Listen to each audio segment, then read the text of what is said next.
안녕하세요. 롱테이크 김지윤입니다. 안녕하세요. 전화입니다. 네, 갑자기 한파가 몰려왔어요. 네. 녹음할 때마다 준 것 같아? 그러니까 입시 한파도 아니고 녹음 한파입니다. 그러니까 오늘 무슨 얘기 해볼까요? 오늘 오랜만에 책 이야기를 해볼까요? 책 이야기. 네. 요새 책을 좀 열심히 읽는다는 얘기를 내가 들었지. 열심히 읽는다기보다 열심히 사지. 아, 사는 속도가 읽는 속도보다 굉장히 빨라요. 나도 그런데. 하지만 새해를 맞아 독서를 더 열심히 해서 쌓여있는 책들을 클리어하겠습니다. 그게 새 책을 보면 자꾸 사고 싶어진다? 맞아요. 옆에 있는 책을 빨리 읽고 그 다음에 사야 되는데 그러니까. 새 책 보면 막 사고 싶어져갖고. 네. 그러다가 쌓여있는 책을 보면 좀 죄책감이 들다가 그러니까. 그러다가 또 사고 잊어버리고 또 사고. 그렇지. 맞아. 이것도 읽어야 되는데. 어. 그러고서는. 그렇지. 근데 여행 가니까 좀 책이 잘 읽히더라고요. 회사 다닐 때도 출장 가면 비행기에서부터 책을 읽던 버릇이 있었는데 또 여행 가면 아무래도 저녁에 모임이 별로 없고 호텔방에서 또 혼자 우두커니 있을 때 많으니까 시간이 많아서 책을 읽는다. 나는 ESPN 같습니다. 보는데 미국 가면 항상 일단 미국 땅에 도착하자마자 호텔에 짐을 풀고 그 다음에 저거 사요. 레이스 포테이토 칩. 도리토스하고. 약간 맛이 다른 것 같아. 그래? 한국에서 사는 거랑. 그래서 코카콜라와 함께 딱 갖다 놓고 그 다음에 ESPN 들고서는. 그 약간 호머 심슨 같은 맞아. 딱 그건데. 근데 우리 은하이는 책을 읽는구나. 그렇습니다. 뉴욕 갔다 오면서 책 읽었어요. 그래서? 네. 이번 여행길에는 지윤님이 골라준 책과 함께 했습니다. 하하하. 주소 이야기. 재밌지 이거. 지윤님이 제가 좋아할 거라고 자신 있게 추천했는데 이거 내 취향을 아는 AI가 추천했나? 딱 내 취향이네. 네, 큐레이팅을 좀 잘해. 너에 대해서. 왜냐면 비슷하거든. 너가 그치. 좋아하는 거나 내가 좋아하는 거나. 우리 삶에서 그냥 받아들여온 것들에 대해서 의미를 한번 다시 뒤집어보고 그 역사와 변화의 방향에 대해서 짚어주는 그런 책이더라고요. 네. 굉장히 재밌게 읽었습니다. 네, 이게 디어드라 마스크라는 사람이 쓴 여성 학자예요. 그렇죠. 네, 주소 이야기라는 책인데요. 제가 사실 이 책을 작년인가 재작년인가 너무 재밌게 읽어갖고 이거를 어디 일간지에다가 소개를 한 적이 한 번 있어요. 이번 휴가에 읽을 책 해서 너무 재밌다. 그래서는 했었는데 그래서 보고서는 이건 딱 제 취향이기도 하고 그리고 이제 우리 은하님 취향이기도 해서 제가 추천을 했었죠. 네. 주소란 건 당연히 있는 거 아니야? 이렇게 생각할 때가 많잖아요. 그치. 그런데 이 세상에 주소가 없는 사람도 많고 주소란 것이 가만히 있는 게 아니라 끊임없이 변화하고 또 그 변화의 배후에는 뭐가 있다? 돈과 권력이 있다. 정말 재밌는 시각이었고 맞아요. 또 작가가 발로 뛰면서 쓴 책이잖아요. 맞아요. 네, 그래서 굉장히 땀 냄새가 풀풀 나는 그런 책이었습니다. 네. 자, 그러면은 어느 부분이 제일 재밌었어요? 내가 제일 재밌었던 것은 당연히 콜카타 빈민촌. 인도 가고 싶다고 노래를 부르더니 주소 만들어주기 이야기였는데요. 올해 제 이제 버킷리스트가 인도 여행이잖아요. 그 희망 여정의 콜카타가 출발점이거든요. 진짜? 그런데 주소가 없이 사는 콜카타 빈민촌 주민들에게 주소를 부여해 주려는 그런 노력들을 읽었는데 정말 재밌었는데 인도 가면 뭐 지우님도 인도 가보셨지만 길도 나지 않는 흙먼지 나는 공터들이 좀 있거든요. 맞아요. 거기 보면은 저게 집인가 박스인가 그런 것들이 있어요. 콜카타도 당연히 이런 것들이 많다고 하고 이런 곳에 뭐 도로명 같은 게 있을 수가 없잖아요. 그치. 그리고 이게 뭐가 집인지 뭐가 한 세대인지 이런 걸 구분하기가 어려운 거예요. 이제 박스 같은 이제 그런 것들이 여러 채가 모여 있기도 하고 하니까 그래서 그런 것에 이제 어려운 곳에 주소를 붙여주는 노력이라는 게 근데 주소가 없다는 게 지훈님 그런 상황 상상해 본 적이 있나요? 주소가 없다. 한 번도 그런 상황에서 살아본 적이 없으니까 그러니까. 생각을 안 해봤는데 근데 이 책을 읽고 나서 한번 돌이켜봤죠. 한 200년 전, 300년 전쯤에는 주소 없는 곳이 엄청나게 많았겠다라는 생각이 들긴 하고 그렇죠? 특히 미국은 그렇겠다라는 생각이 들긴 하더라고요. 근데 현대인을 정의하는 것에 이제 여러 개가 있는데 이름, 성별, 국적, 그다음에 주소가 있잖아요. 이런 게 있어야 우리가 아이덴티티가 구성된다고 하고 증이 나오잖아요. 그치. 증이 나오지. 그런데 이 중 주소가 없다면 그럼 이제 증이 발급이 안 되고 그러면 우리가 은행 계좌를 열 수도 없고 저축도 할 수 없고 대출도 받을 수 없고 우리가 미래를 계획할 때 하는 많은 행위들을 할 수 없게 되니까 사회활동에 제약이 있게 되는 거죠. 그러니까 어떻게 보면은 이게 없으면은 사실 우리가 현대 사회에서 살아나기가 굉장히 힘들다라는 얘기잖아요. 그래서 이게 약간 나를 담보로 맡겨놓은 거랑 비슷한 거야. 아, 그렇지. 은행에다가 내 주소를 줘야지만 우리가 계좌를 개설할 수 있고 이런 게 어디 가면 나를 찾을 수 있다라고 내가 혹시라도 이상한 짓을 날라버리더라도 여기 오면은 이 인간을 잡을 수 있다. 그렇지. 뭐 이거잖아요. 결국. 그렇기 때문에 주소가 없다면 세금 고지서 같은 것을 받을 수가 없고 피할 수 있지. 범죄를 지었을 때 더 쉽게 숨을 수도 있고 주소라는 것이 이렇게 좋기도 하고 우리를 올가매기도 하는 것이지만 그렇죠. 결국 현대인에겐 주소를 없이 살아간다는 건 정말 어렵구나. 재밌었어요. 지유님은 어떤 부분이 제일 재밌었어요? 그러니까 이게 직업병인데 나는 그 정치와 권력에 관련된 부분이 제일 재밌었어요. 심한 직업병이네. 그리고 나는 이 책을 읽으면서 계속 생각했던 것이 결국 주소를 안다라는 것은 권력을 가진다는 것이다. 맞아요. 그 생각을 했죠. 그래서 18세기 이제 마리아 테레지아 오스트리아의 그 여제 얘기가 나오잖아요. 네. 그때 뭐 프리드리히 대제하고 또 프로이센에 프랑스하고도 전쟁을 하고 이러는데 이제 징집을 하려고 하잖아요. 네. 근데 그때만 하더라도 오스트리아가 이제 봉건지주의 권력이 세던 때였으니까 그리고 뭐 지금처럼 교통통신이 발달했던 때라서 뭐 야 뭐 몇 명 뽑아갖고 와 뭐 이렇게 하면은 뽑아볼 수 있고 이런 게 아니니까 그렇죠.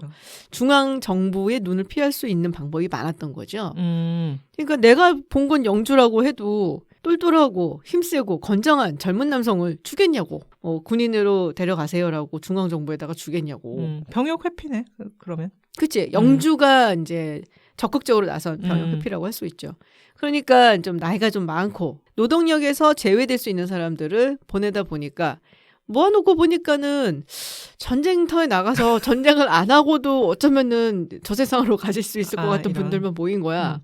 그래서 아니 오스트리아가 이렇게 방대한 국가인데 네. 이렇게 사람이 없을 수가? 마리아 테레지아가 그래서 고안을 해낸 게 집집마다 번호를 붙인다는 거였죠. 그래서 호구 조사를 시작을 한 거지.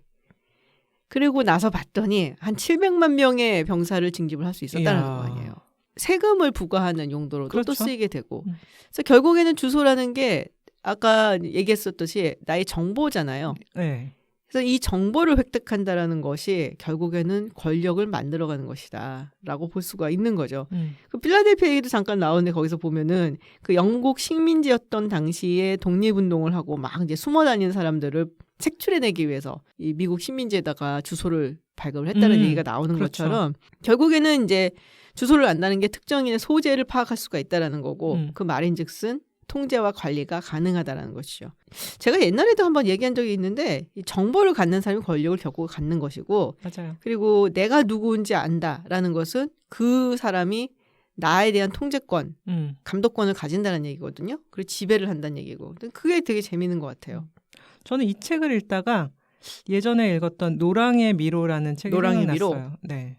동자동 쪽에 쪽방촌이 아직 남아있거든요. 이제 거기의 삶을 오늘날 이제 당면한 여러 가지 문제들과 연결해서 한겨레 기자인 이무영 작가님이 쓴 책인데 엄청나게 세밀하게 서술하신 책이에요. 굉장히 잘 쓰여진 글인데 여기 콜카타 빈민촌과는 달리 쪽방촌이란 것의 특징은 주소가 확실해요. 쪽방 하나하나가 주소이죠. 그래서 그 주소를 통해서 거기 쪽방촌 사는 주민들은 노숙인과는 달리 여러 가지 국가에서 주는 혜택이라고 할까요? 이걸 받을 수가 있어요. 복지 서비스. 기초생활수급이라고 하죠. 여러 가지 급여를 받을 수 있는데 생계급여, 의료급여, 뭐 교육급여 등등등. 우리가 주소가 있다는 것만으로 인간의 조건이 다 해결되진 않아요. 그죠? 인간의 조건 중에 하나는 주소이지만 이걸 지켜나간다는 것이 굉장히 힘든 문제고 이게 개인의 문제를 넘어서서 공동체가 함께 고민해 나가야 되는 문제구나. 이런 것들을 느낄 수 있었는데 여러 가지 홈리스 문제, 빈민촌, 쪽방촌 이런 것들이 이제 얽히면서 굉장히 저에게 또 다른 생각을 많이 하게 한 그런 책이었습니다. 전형적인 로크의 사회계약론을 생각하게 하는. 맞아요. 그러니까 나의 중요한 정보를 제공한 거잖아요. 나의 소재지를 제공한 거고 어떻게 보면은 자유의 일부를 스스로 속박을 하면서 네. 떼어주면서 정부하고 계약을 맺은 거랑 다름없단 말이에요. 맞아요. 이 자유를 줄 테니까 나에게 공공 서비스를 다오. 그렇죠. 예. 근데 그거 싫어하는 사람들도 있잖아요. 정말 자연인으로서의 모든 걸 즐기고 싶은 사람들. 그래서 책에서도 나오지만은 미국의 웨스트 버지니아 같은 데에는 아예 주소가 없는 집이 있다. 그냥 워낙 땅이 광활하고 미국은 그런 데다 보니까 어디다가 이렇게 뚝 지어놓고서 혼자 살아도 뭐 자급자족만 가능하다면? 미국이 좀 그런 정신을 가진 사람들이 많죠. 많죠. 네. 정말 많죠. 그런 사람들이. 그래서 그런 걸 보고서는 우리나라의 자연인들이 왜 있잖아 자연인. 제 주변에 MBN 나는 자연인이다 좋아하시는 분들 그러니까 되게 많아요. 남자들이 이렇게 좋아해. 엄청난 인기 남자들이. 프로그램입니다. 뭐가 그렇게 속박을 하고 있길래 집에서 그것만 틀어놓고 있는지 모르겠는데 그래서 이거는 정말 전형적인 로크의 사회계약론에 입각한 걸로 설명을 할 수 있지 않을까라는 생각을 했죠. 그럼 뭐 정보를 국가가 파악함으로써 의무와 부담이 좀 짜증날 때도 있지만 그래도 현대사회에서는 매우 중요하지. 그 사회의 일원이 된다는 것. 근데 나에게 부여된 주소가 있다. 요즘은 주소를 또 좌표라고 하잖아. 좌표라고 하는데 좌표 이게 찍는다 할 때. 스마트폰 내비게이션 시대에 진짜 중요하잖아요. 우리가 이제 스마트폰이 있어서 배달시키고 택시 부르고 이럴 때 뭐가 필요해요? 주소를 찍어야 그치, 되잖아. 그치. 그게 없으면은 사실 제대로 우리가 현대사회 생활을 하기 어렵거든요. 요즘은 집을 구하는 데 있어서 쿠세권이라는 얘기를 한대요. 쿠세권? 쿠팡 배달이 얼마나 잘 되는 주소인가. 이제 그런 라이프 스타일이 계속 고착될수록 우리가 길게 설명할 필요가 없는 규격화된 주거 환경이 점점 중요하게 되는 거죠. 왜냐하면 남한테 내 정보를 쉽게 공유해야 되니까. 근데 옛날에 광고, 진짜 이거 옛날 건데 짜장면 시키신 진짜 옛날 거다. 황기순 씨 아니야 이창명 씨야. 죄송해요. 이창명 씨였던 것 같아. 광고에서 바다 한가운데서 주문을 하거든요. 근데 이 광고는 사실은 이동통신업체 광고여서 바다 한가운데서도 핸드폰이 잘 터진다. 맞아. 근데 사실은 말이 안 되는 게 바다에 주소가 없기 때문에. 그래도 한강 고수부지에서 그거 시키잖아. 네. 그냥 치킨 시키고 그러면은 잘 와. 잘 오나? 되게 잘 와. 주소 없이도 잘 오던데? 그런가? 근데 그건 좌표가 요즘 잘 이제 구글 맵이나 그 카카오 맵 위에서 잘 설명이 되기 때문이고요. 그렇게 보면 이제 내 좌표나 주소를 제공을 해야 자유가 침해돼야 편익이 주어진다. 이런 걸 알 수 있죠. 그리고 또 콜카타에서 주소를 부여하고 난 뒤에 민주주의가 증진됐다. 왜냐? 유권자 등록이 되고 선거구 책정이 쉬워지고 이런 게 있기 때문에 굉장히 이제 좋은 효과가 있다고 생각이 됩니다. 사실 대단한 변화잖아요. 그러니까 사각지대에 있어서 누가 어디에 있는지 모르니까 이 사람들이 이제 민주주의 사회에서 누릴 수 있는 유권자의 권리를 누리지 못했다는 거잖아요. 그렇죠. 근데 이 사람들을 찾아내서 그 사람들이 투표장으로 와서 투표를 하게 한다는 것, 이제 그걸로 인해서 민주주의가 증진이 됐다라고 이야기를 하는 거죠. 네. 그다음 또 하나 이제 인도 같은 데는 인프라 굉장히 열악하잖아요. 그래서 뭐 저번에 이제 물 마시면 배 아프고 이런 얘기도 했는데 이렇게 어떤 사람이 어느 곳에 살고 있다라는 게 좀 투명하게 돼야 인프라 같은 것이 개선이 되는 그런 시발점이 되기 때문에 여러 가지로 중요한 거라고 생각이 되고. 근데 인도처럼 일단 여긴 집이 있잖아. 집이 있는데 주소가 없어서 그걸 부여해 주는 건 좀 쉬운 것 같기도 한데 미국의 홈리스한테 주소를 주는 얘기도 이 책에 나오거든. 그건 정말 더 어렵지. 예. 왜냐하면은 주소가 집이라는 어떤 형식이 있어야 거기에 이제 부여되는 것인데 홈리스가 되면은 다시 이제 정상적 사회생활을 복귀하는 게 굉장히 힘들잖아요. 직업을 구할 수 없고 직업을 구할 때 또 직업을 구하고 나면은 자기의 이제 그 은행 계좌로 임금이 들어와야 되는데 그런 것들이 이제 기본이 되지 않는 것들이 주소가 없고 이제 집이 없는 거기 때문에 이런 문제를 집이 없는 사람들에게 어떻게 해결해 주는가. 책에서 얘기하는 거는 말이 안 되게 굉장히 이제 부유한 사람들이 자기가 사놓고 쓰지 않는 집들을 그 주소로 활용을 하게 해주자 이러는데 그건 사실 굉장히 어려운 얘기죠. 네. 뭐 홈레스한테 그런 무언가를 주기 위해서는 주소가 필요하다는 거잖아요. 주소를 준다라는 거 그리고 홈레스를 그걸 통해서 케어를 해준다는 게 되게 의미 있는 서비스라고 이제 얘기를 하는데 이제 다른 시각에서 보면은 이제 국가가 이런 식으로 노력을 하는 게 물론 굉장히 선한 의지를 가지고 하는 노력이잖아요. 네. 근데 원래 시작은 관리를 위해서 시작을 하지 않았냐. 그런 면모가 강하겠죠. 네, 내가 냉정하잖아. 그러니까 이 책을 읽으면서 내가 느낀 거는 굉장히 그 주소에 대해서 여러 가지 의미를 부여하고 그리고 이것이 뭐 이걸 통해서 선한 어떤 노력이 주어질 수 있다라고 표현을 하는 것 같은데 네. 원래 시작은 그건 아니었거든. 어딜 가나 보든지. 관리의 의도와 그런 목적이 더 강했죠. 그렇지. 이 책에서 소개하는 이제 논문인가 책인가에 그런 제목이 있어요. 그러니까 국가는 왜 떠돌아다니는 사람을 싫어하는가?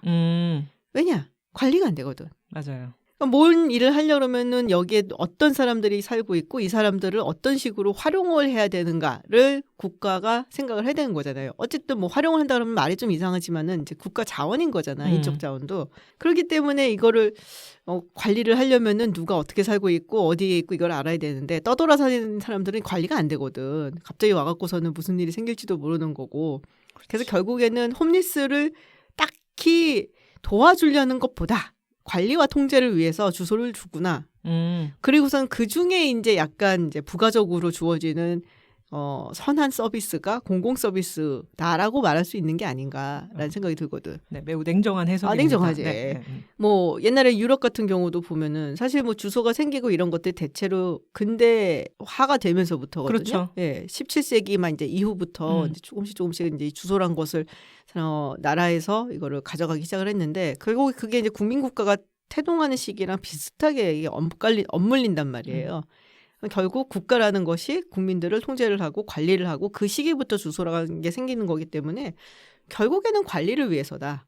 이게 이제 1차적인 목표다라는 생각이 들어요. 우리나라는 주민등록번호가 있잖아요. 그렇죠. 네. 이게 언제 생겼지? 이 주민등록번호가 원래는 처음에 관리를 위해서 생긴 게 1942년에 조선총독부에서 만들었어요. 근데 이건 징병을 위해서 한 거야. 역시 이런 역시. 것도 예, 징병을 위해서 한 거고. 그리고 이제 6.25 전쟁 끝난 다음에 그때는 중앙정부가 아니고 지역마다 이걸 관리를 했었대요. 오. 그러다가 1962년에 주민등록법이 통과가 되고 그때 근데 우리 소위 말하는 민증은 없었대. 아, 그래요? 그러니까 우리나라 사람이 되게 어메이징한 게 네. 그때만 하더라도 사실 굉장히 교육 수준이 높거나 이런 나라는 아니었잖아요. 못 네. 살고. 그런데도 주민등록증이라는 걸 만든다라는 것이 너무 국가 권력이 강하다라는 인식이 있어서 이렇게 저항하는 인식이 많았대요. 그래요? 네, 그래서 그거를 통과는 못 시키고 있었는데 결정적으로 이 민증을 만들게 된 계기가 있어요. 뭐죠? 기억하시나? 김신조 사건. 그건 정말 야, 기억은 납니다. 김신조 간첩 사건으로 인해서 국가 안보 위기 의식이 생기고 그래서 누가 누군지 혹시 네. 간첩이 오지 않았는지 무장공비가 아닌지 이런 것 때문에 민증을 만드는 것을 통과시킬 수가 있었다 그러더라고요. 아, 그러면은 민증을 안 가져다 다니면은 불신 검문에서 그렇지, 약간 걸리고 수상한 놈인 거지 이거는. 그런 거군요. 예. 근데 우리나라에 있지만 서구에는 사실 이 주민등록제, 약간 어디 특히나 우리가 어디 이사를 가거나 했을 때 전입을 하고 네. 뭐 이런 제도가 없잖아요. 없어요. 예, 우리 주민센터 가서 네. 이렇게 이사 왔다고 하는 거 이런 거 없잖아요. 그래서 우리는 선거 때가 되면은 자동적으로 유권자 등록이 되고 일정한 날라오지. 나이가 되면 딱 네. 날라오죠. 네. 대신 뭐 미국이라든지 뭐 이런 나라들은 본인이 유권자 등록을 해야 된단 말이에요. 내가 어디로 이사 갔다 이런 걸 알리지 않기 때문에. 물론 그걸 한 사람들도 있어요. 우체국에 가갖고서는 우리 우편물을 그쪽으로 리디렉트해서 받으려고 하기 때문에 하는 경우들이 있지만 우리처럼 필수적으로 하진 않는단 말이야. 그래서 이런 걸 보면은 약간 서구의 어떤 특히 영국이나 미국 같은 나라들 자유주의 철학이랑 네. 그런 게 처음부터 이제 뿌리 내리거나 자리 잡지 않았던 우리나라랑 이게 차이가 나는 게 아닌가 싶고 아마 지금 미국이나 이런 나라에서 우리나라처럼 전입신고하고 주민등록증 이거 제도를 도입해야 된다 그러면 난리 날걸. 난리 날걸. 그렇죠. 그런데 또 우리나라 입장으로 보면 너무 느슨하게 관리하는 거 아니야? 이거 그치, 뭐야? 우리는 그렇게 하는 거죠. 그런 느낌이 들죠. 맞아. 네. 근데 그 책에서 제가 또 관심 있게 보았던 음. 부분 중에 하나는 우리나라에 관련된 부분이라서 맞아, 있어요. 그랬는데 우리나라 도로명 주소에 관한 거. 음. 우리나라가 도로명 주소를 쓰기 시작한 지가 이제 겨우 10년 됐더라고요. 10년 됐나? 근데 아직도 불편감을 느끼시는 분이 많잖아요. 그치. 이제는 좀 안정화돼 가고 있다고 봐야 되나요? 그래서 도로명 주소를 쓰기 전에 기억하세요? 일본식 번지를 썼었죠. 번지 쓰고 동 쓰고 막 이랬죠. 근데 이제 왜 이렇게 일본 영향이 강한가? 뭐 당연히 일본 강점기. 강점기가 있었기 때문에 일제 강점기 토지 대장이 그때 근대화 됐대요. 1910년 항일 합방 때부터 대대적인 토지 조사를 실시하고 물론 이것도 약간 수탈의 목적이 그치. 있었을 거예요. 그다음에 34년이 되면 조선 시가지 계획령이란 게 공표가 됩니다. 그래서 전국 43개 도시에 대해서 도시 시가지 계획이 수립되고 당연히 이제 도시구획하고 지번 정리하고 이러면서 정해졌기 때문에 몇 번지 몇 호 이런 이제 주소책에 익숙해져 왔는데 그래서 이제 갑자기 이걸 보다가 그러면 조선시대는 도대체 어떻게 살았던 거야? 그랬더니 아까 이제 지윤님 말씀하신 대로 주소란 것 자체가 별로 확실하지 않았대요. 그치. 네. 그런데 재밌는 거는 가구별로 호구 조사는 엄청나게 철저하게 했대요. 아, 이건 또 세금도 걷고 또 뭐 네. 징병도 해내고 뭐 맞아. 약간. 징병을 했잖아요. 이제 뭐 대동법이라든지 다 이제 군역 그치. 때문에 문제가 많았기 때문에 그래서 호구 조사를 한 다음에 5가구를 묶어서 오가작통법. 아하. 뭐 주소 이런 거 모르지만 어쨌건 니네 5가구는 묶여 있어. 서로 잘 감시해갖고 뭐 그건가 그 오호감시제 왜? 비슷한 오호감시제. 거. 그래서 야반 도주하거나 이러면 아. 신고해야 해. 아. 애 태어났는데 신고 안 하면 신고해야 해. 어. 그러니까 이제 징집을 하고 유민을 오. 방지하고 조선시대는 그렇게 했다고 하더라고요. 그렇구나. 네. 근데 이 도로명 주소가 생겼을 때 저는 사실 큰 의미가 없었어. 왜? 나는 주소 보고 길을 찾지를 않았거든. 아 진짜? 예전에도 어떻게 찾아요? 뭐 랜드마크 건물이라든지 뭐 빌딩 이름이라든지 뭐 네. 이런 거. 혹시 무슨 회귀 본능이 있어서 찾아가지고 이런 거 같은데? 뭐 간판이라든지 이런 거 갖고 어. 찾지. 한국에서 무슨 번지 뭐 이런 걸 보고 네. 찾는다든지 이런 점 거의 없었던 것 같아요. 저 같은 길치와는 매우 다른 방식이거든요. 아 그래? 네. 넌 번지 보고 찾았어? 난 전혀 방향 감각이 없으니까 어. 자주 가는 길도 늘 뭔가를 확인해야 되고 그러다 보면 번지를 보게 되지. 아 그래? 음. 번지가 어디 쓰여 있었는데? 그런 게 그런 주소 몇 번지 몇 호 네. 이런 게 건물에 붙어 있었나? 나 그것도 기억 안 나. 있는 집도 많았어. 옛날엔 문패라는 걸 달았었어요. 문패가 있었지 네. 옛날에는. 주소를 박아놓는 그런 건물들이 몇 개가 있었죠. 아 그래요? 네. 그 최근 들어서 무슨 로 해갖고 나오잖아요. 근데 뭐 바뀐 다음에 별로 변화를 못 느꼈던 게 워낙에 번지 갖고 주로 뭐 길 이런 거 안 찾았던 사람이라서 그런지.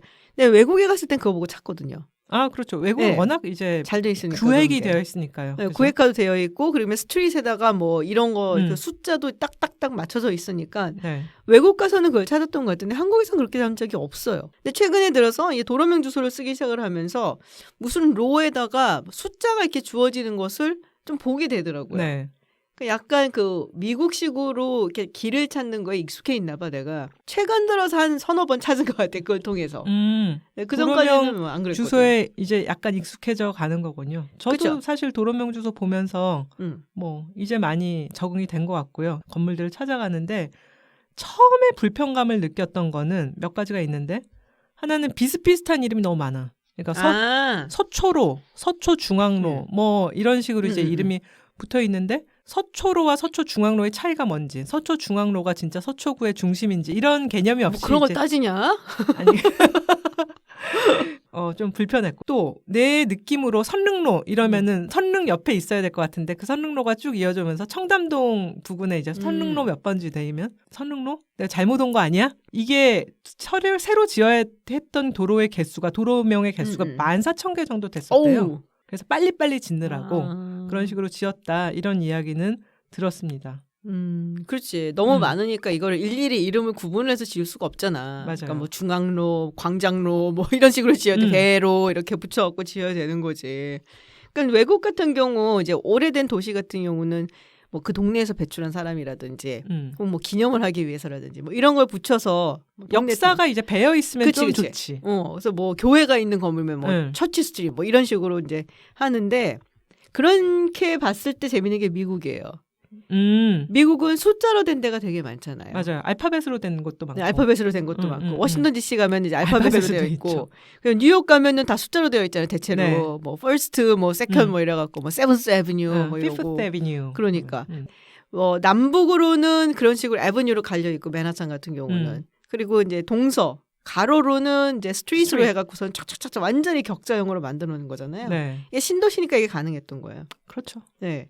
그리고 그 얘기가 있더라고요. 이제 새로 건립한 식민지 같은 경우에는 관리를 잘하기 위해서, 관리를 위해서, 그러니까 이렇게 격자형으로 이렇게 많이 만들었다 그러더라고요. 그 당시에도. 그리고 난 되게 재밌는 게 또다시 또 예측업병이 나오는데 이 도시 같은 경우에도 이 권력이 그 구조에 숨어 있거든요. 근데 워싱턴 DC가 되게 재밌어요. 어떻지? 워싱턴 DC DC 갔다 온 지 얼마 안 됐는데. 그러니까 기억을 한번 생생하게 되살려봐. 네. 워싱턴 DC를 이렇게 위에서 부조로 딱 보게 되면은 가장 중요한 건물은 사실 공공기관 건물들이잖아요. 그렇죠. 거기서 백악관, 뭐 의회, 그리고 사법부 건물 같은 경우. 근데 의회가 동쪽에 있단 말이에요. 네. 그게 살짝 오르막길이에요. 네. 그래서 캐피털 힐이라고 부르잖아요. 그러니까 의회가 미국의 어떤 정치에서는 가장 중요한 기관이고 민의를 따라야 되니까 그래서 높은 곳에 위치를 해놓은 거야. 그 여기서 쭉 이제 서쪽으로 가다 보면은 거의 백악관이 네. 대칭적으로 있잖아요. 그러니까 둘이서 사실상 견제를 하는 그런 기관이라는 거죠. 행정과 입법이 서로 그렇지. 견제하는. 처음에 이 도시를 계획했을 때 이거 피에르 랑팡이라는 사람이 했어요. 이거를. 근데 그 사람이 원래 조지 워싱턴의 사관이었어. 프랑스 사람이었고. 그래서 이 사람이 그 당시에 생각했던 거는 이제 베르사유 궁전을 네. 생각을 하고 그리고 이제 백악관을 지었다라고 얘기를 해요. 그런 뭐 그 도시 이제 계획을 만들었다라고 얘기를 하는데 워싱턴 D.C.는 전형적으로 미국이란 나라가 어떤 건국 이념을 가지고 출발을 했는가를 보여주는 그런 곳이라고 얘기를 할 수가 있어요. 그래서 되게 재밌더라고요. 나는 워싱턴 D.C.가 항상 이 그런 거 얘기를 느껴. 가기 전에 들었어야 되는데 아깝네. 뭐 들었다고 뭐 그렇게 달라지진 않았을 거야. 그게 진짜 주소는 만들어지는 거예요. 그렇지. 이때까지 저는 주소란 게 뭐 오랜 세월의 땅의 역사를 담아 그냥 물려받는 거라고만 생각했거든요. 근데 생각보다 이 주소란 게 끊임없이 변하고 또 주소를 어떻게 부여하는가에 따라서 사회를 더 나은 방향으로 바꿀 수도 있고 그런 것들을 알게 된 게 이 책이 준 가장 큰 깨달음이었습니다. 그리고 이제 길 이름 얘기가 나왔지만 이름을 지어준다는 것이 되게 의미가 있다라는 생각도 했거든요. 뭐 옛날에는 유럽에 그 유대인들이 모여 사는 곳들이 있었잖아요. 네. 이제 게토라고 이제 보통 우리가 얘기를 많이 그렇죠. 하죠. 주이시 쿼터라든지. 그런데 여기 항상 이제 유다라는 이름이 들어간 곳이 이제 독일이라든지 이런 데 되게 많다.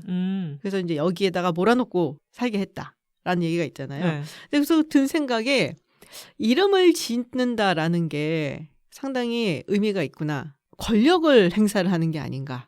일종의 권력을 행사하는 거다라는 생각이 들더라고요. 뭐 예를 들면은 이제 도시 이름 같은 경우도 우리가 정치적인 뭐 상태라든지 아니면 정권이 바뀐다든지 하면은 이름이 바뀌는 경우들이 있어요. 그렇죠. 근데 대표적인 케이스가 소련 시대에 그 상트페테르부르크를 레닌그라드로 이름 바꿨었다가 맞아. 소련이 붕괴한 다음에 러시아로 돌아오면서 다시 상트페테르부르크로 변했죠. 그렇죠. 그래서 이름이라는 것이 가진 것이 되게 크고 이름을 짓는다라는 것은 누구에게 권력이 있다라는 것을 보여주는 것 같거든. 그래서 든 생각이 요새는 뭐 엄마들이 워낙에 또 이제 엄마들의 목소리도 크고 또 뭐 독립적이고 해서 그런 것 같진 않는데 네. 우리 때만 해도 애를 낳잖아? 그러면은 엄마가 짓는 아이 이름과 시댁 어른들이 지어주는 아이 이름 갖고 실랑이를 벌이는 경우들이 꽤 있었어. 그렇죠. 시대 어른들은 뭐 이렇게 장명소 가서 그렇지.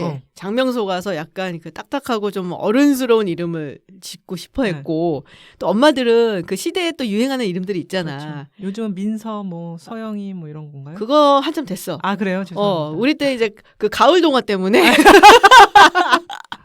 가을 동화 뭐 이런 것 때문에 뭐 서자 우자 뭐 이런 거 맞아요. 들어가는 이름들이 되게 인기 많았는데 그러니까 누가 이거 이름을 지어주냐 어느 이름이 예쁘냐 이 차원도 분명히 있지만 무의식적으로는 내가 보기에는 이 아이에 대한 절대적인 소유라고 하면 좀 그렇지만 그 권한을 누가 갖느냐를 두고 엄마와 시댁과의 갈등이었다. 라고 얘기를 하면 너무 많이 나갔나? 요즘은 근데 뭐 워낙 출생률이 낮아져 갖고 그치. 나만 다 뭐 이렇게 변하는 것 같아요. 그 미래에는 이제 주소고 뭐고 없이 인간에게 이제 바코드가 찍혀지는 그런 말 하지 마. 진짜 끔찍하다. 그런가? 왜 이제 기술에 대해서 생각해봤냐면은 주소 부여하는 작업을 주도하는 기업이 바로 구글이거든요. 그래서 구글이 이제 번호와 문자 조합을 사용해서 플러스 코드라는 걸 개발해서 세계 모든 곳에 주소를 제공하고 있다고 하는데요. 또 생각해보면은 요즘 구글맵 없이 되는 게 별로 없거든요. 요즘 모든 정보라는 게 GPS 기반한 이제 구글맵으로 하고 그런데 그 구글맵 사업을 시작한 게 15년 전이래요. 그래서 그때는 정말 미쳤나 할 정도로 어마어마한 투자를 해서 세계 구석구석을 측량하고 사진 찍고 그랬는데 결국 그게 비즈니스가 돼서 거기서 우리가 뭐 그 장소에 대해 평점도 매기고 그렇죠. 뭐 그다음에 길 찾아가고 뭐 이런 것들인데 우리나라는 사실 잘 모르죠. 우리나라는 구글맵 사용을 제한해 놨거든요. 그게 어떻게 보면 아까 지윤님 말한 대로 주소, 뭐 정보 뭐 이런 것들이 사실 다 권력이기 때문에 지도라는 것도 사실 권력이에요. 맞아요. 굉장히 무서운 권력 중에 하나인데 구글이 이런 것들을 점유해 간다라는 게 나중에 어떤 결과가 될 것인가. 나중에 저 정보, 저 권력을 가지고 기업들이 무엇을 할 것인가. 이런 것들이 관심이고요. 여기에 요즘 페이스북도 뛰어들었다고 하니까 주커버가 또 뭐 하면은 그치. 어디로 튀어갈지 모르잖아요. 그래서 그치. 미래가 어떻게 될까 궁금하게 생각했습니다. 그래서 우리 옛날에 들었던 얘기가 있잖아요. 임진왜란이 일어나기 전에 일본 사람들이 와서 측량을 하고 맞아요. 산세를 알아가고 어느 전쟁에서나 그 지형을 알아야지 작전을 짜고 할 수가 있는 거거든요. 굉장히 중요한 거거든요. 지도를 한다라는 것은. 그러니까 그 얘기가 나와서 말인데 이 정보라는 것이 예전에는 국가가 거의 독점을 하다시피 했잖아요. 맞아요. 근데 최근 들어서는 이게 기업들이 가져가고 있단 말이에요. 특히 테크 기업들. 맞아요. 말씀하신 것처럼 구글이라든지 뭐 이런 기업들이 다 가져가고 있단 말이야. 그래서 이거는 결국 권력이 이쪽으로 이동하고 있는 게 아닐까라는 생각도 좀 들게 해요. 저는 그런 생각을 좀 했었거든요. 좀 무섭죠. 좀 무섭지. 그러니까 아직도 국가 권력이 모든 것을 통제를 해야 된다라고 생각하는 중국 같은 곳에서는 구글이나 메타가 못 들어오게 하는 거지. 안 되지. 안 되게 하는 거죠. 이게 이제 뭐 다 굉장히 중요한 데이터고 데이터 기반으로 할 수 있는 게 단순히 마케팅뿐만이 아니라 너무너무 많은 일이 있거든요. 맞아요. 정부 차원에서도 국가 권력 차원에서도. 그래서 나는 웬만하면은 무슨 왜 그런 거예요. 위치 뭐 기반 뭐 이런 거에서 설정하시오. 뭐 내 위치를 알려주는 거 이거 설정해서 켜놓으라고 하는데 절대 안 켜. 아 진짜? 난 펑펑 켜놓는데. 정말 난 절대 안 켜. 웬만하면 안 켜. 그래도 다른 용도로 해갖고 다 빼가긴 하겠지만은 내가 알아서 이렇게 내주지는 않는다는 거. 그러니까 알게 되면은 구글이 혹은 뭐 다른 데이터 기반한 기업들, 플랫폼들이 내가 어딜 자주 가고 맞아. 어디에서 얼마나 시간을 보내고 뭐 이런 걸 다 아는 거 아니야. 그게 되게 싫어요. 나 진짜 폐쇄적인 인간이다. 이렇게 놓고 보니까. 역시 지윤님은 비관주의 끝판왕이십니다. 그래서 나는 거의 모든 앱을 사용할 때 위치를 안 켜놔요. 사실 나는 팡팡 켜놓고 나서 나중에 1년 있으면은 구글이 또 정리해서 보내주거든. 당신은 1년 동안 막 너무 기분 나쁘지 않아? 그럴 때 흠칫해. 그러니까. 이거 무슨 짓인가. 저도 다시 한번 생각해 보겠습니다. 그래서 심지어 네이버 같은 것도 뭐랄까 어디 지도나 이런 게 나오니까 내가 그걸 켜놓으라고 하잖아요. 그러면은 이제 3가지 옵션이 있잖아요. 항상 허용, 뭐 앱을 사용할 때만 허용, 안 허용. 허용을 안 해 일단. 정말 필요할 때 딱 그 지점에 그 시간만 딱 하고 그다음에 바로 꺼. 뭐 그래도 다 알아서 가져가겠지만 일단은 할 수 있는 대로 제가 차단은 해요. 그런 것도 좀 필요한 것 같아요. 그럼 우리 어렸을 땐 진짜 어떻게 살았나? 진짜 이런 거 없이. 어렸을 때 우리 집이 박석고개라는 동네에 있었거든요. 박석고개? 언덕이 주택가였어요. 그땐 택시 타는 게 너무나 무서웠어요. 왜? 왜냐하면은 내비게이션이라는 게 없잖아. 그래서 기사 아저씨들한테 알아서 가달라고 해야 되는데 아저씨 박석고개 가주세요. 그러면 알겠습니다. 그러고 이제 마지막에 가면 내가 우회전 해주세요. 좌회전 해주세요. 근데 조금만 더 골목을 굽이굽이 돌아서면 아저씨들이 눈치를 주거든. 참 엄청 올라가시네요. 막 이러면서. 그리고 내가 이제 타이밍을 놓칠 수 있잖아. 우회전 해달라는데 아니에요. 막 이러면은 화내고 혼나고. 그러다 보니까 짐이 많아서 택시를 타야 할 때 엄청 긴장을 했는데 요즘은 그냥 모르는 곳에도 택시 앱에다가 그냥 그치. 넣으면 몇 번째도 아니다. 무슨 로 몇 번 하면은 그냥 쭉 가니까 와, 기술이라는 게 무서우면서도 인간에게 주는 효용은 대단한 게 아닐까 그런 생각을 합니다. 그치. 나같이 폐쇄적인 사람도 택시나 이런 걸 타고 갈 때 원래 아이잖아. 그 아이. 말을 이렇게 많이 하고 싶지는 않거든. 그러니까. 혼자서 그냥 조용히 죽은 듯이 가는 거기 때문에. 근데 그래도 자꾸 시키시지만 말은. 그래서 웬만하면은 그냥 이렇게 이어폰을 딱 끼고서는 그냥 혼자서 가만히 죽은 듯이 가. 그러니까 오히려 앱을 이용한 게 편하기는 하더라고요. 그쵸. 말을 안 하고 그러니까. 나중에 잔돈 같은 것들도 드릴 때 편하고. 잔돈을 왜 들어? 다 알아서 해놓지 않아? 아니, 그 예전에 현금 낼 때는. 예전에 현금 낼 때는 그치. 난 그래서 그냥 안 받은 적도 되게 많아. 그렇지. 그 당시 택시 기사님들 생각을 해보면 길은 진짜 기가 막히게 알았어. 맞아요. 요즘은 사실은 나보다 몰라. 모르시는 분들도 많아요. 워낙 그 내비게이션에 의존을 하게 되니까. 그래서 내가 나이를 먹긴 먹었구나 라는 생각을 되게 많이 할 때 택시를 탈 때인데 첫 번째 나보다 기사님이 어려서 길을 잘 모를 때 그 두 번째 기사님이 노래를 들었는데 내가 좋아하는 노래가 나올 때 내가 듣던 노래 막 이런 게 나오면은 내가 나이 먹었구나. 트로트를 안 트시네 기사님. 근데 이 책을 얘기하면서 트럼프 얘기를 안 할 수가 없네요. 왜 또 우리 하참할 텐데 오늘 대통령 되십니까?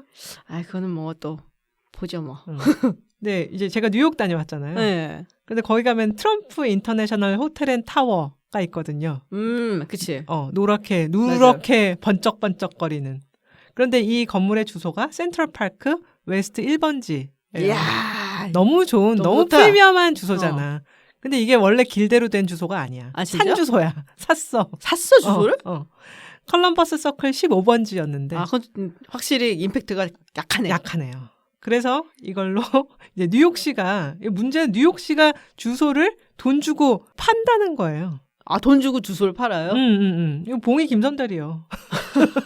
야, 우리 옛날에 약간 자동차 번호판을 네. 한 적은 있어. 우리도. 맞아요. 8888 뭐 이런 걸로 했었죠. 근데 주소를 하는 거는 이건 색다른데? 네. 그래서 다른 돈 있는 사람들도 파크 애비뉴로 하면은 땅값이 이제 건물값이 오른대요.